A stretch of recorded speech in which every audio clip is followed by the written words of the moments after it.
old roommate who's recently switched fields from consulting to working for an energy startup. So I'm really excited that he's here, getting on stage with us tonight. He also, while living with him, really heightened my awareness of cookies. I didn't really have so much of an appreciation, but he loves cookies, and now I liked cookies before, now I love them too. So everyone, Bikram Chatterji.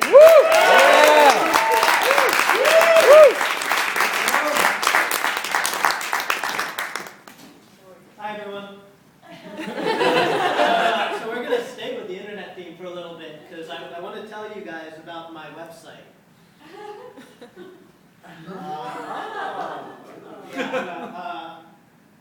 My first website. I was 15 years old. So the internet was a completely different place back then. It was really ugly, as you can see, and it was smaller. I mean, for one thing, there were just fewer people online. But it also felt smaller. I think like a thing that was sort of set apart. People used handles instead of their real names. It wasn't very commercial. It wasn't very useful for anything because you couldn't actually find what you were looking for, assuming what you were looking for actually existed. You remember it was called internet surfing because you weren't doing a directed activity. You were just clicking on links and hoping they led you somewhere to something good, catching it. So, the question was, is there anything good on my website? No, there really wasn't. It was just a bunch of stuff that I'd written, like anyone who wants to be a writer but actually has nothing to say. I traveled from form to form to form, so we had some poetry, some stories, some essays. The central piece on the website was a story that was, it was like,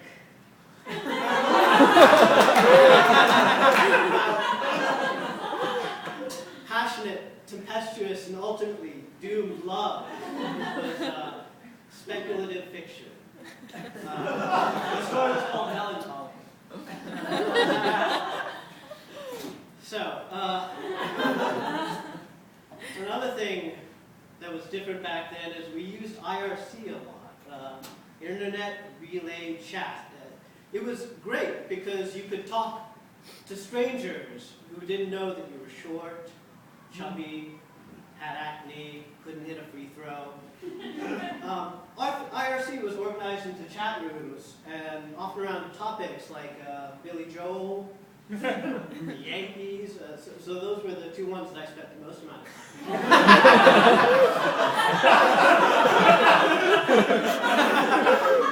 My Yankees. I also came across one day a chat room called Melancholy Rules.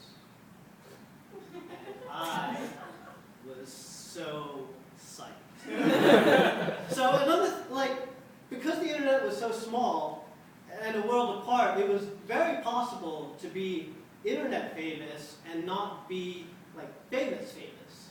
And because I was 15 and brilliant, I assumed that's what had happened to me.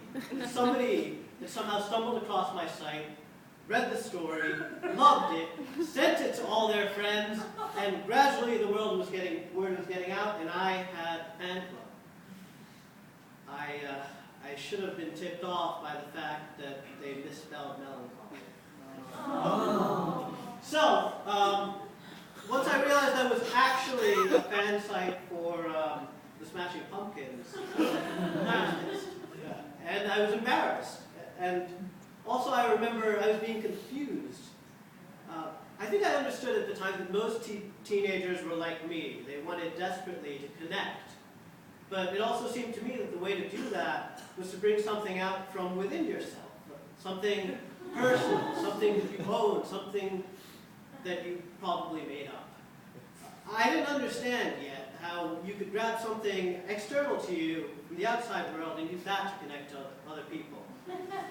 I also didn't understand how anyone could enjoy the voice of Billy Corgan. Now I'm trying to understand this episode in terms of introverts and extroverts. I know they're supposed to be opposites, but for some people, for me, it seems to go in cycles. I still need my time alone to try to understand what I think and what I feel and what I think about what I feel. But then I need to share my conclusions with others, even complete strangers, in order for them to seem meaningful. And maybe especially with complete strangers.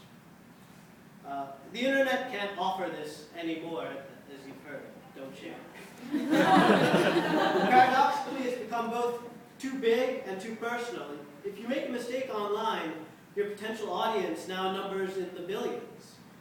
And it's harder and harder to hide behind anonymous handles now. People from the real world, your friends, your lovers, will know if you screw up. I miss the safety of small, unnumbered numbers. All of which is to say that I'm grateful for this opportunity to make my mistakes in front of this select audience tonight. Thank you, and I hope nobody recorded this.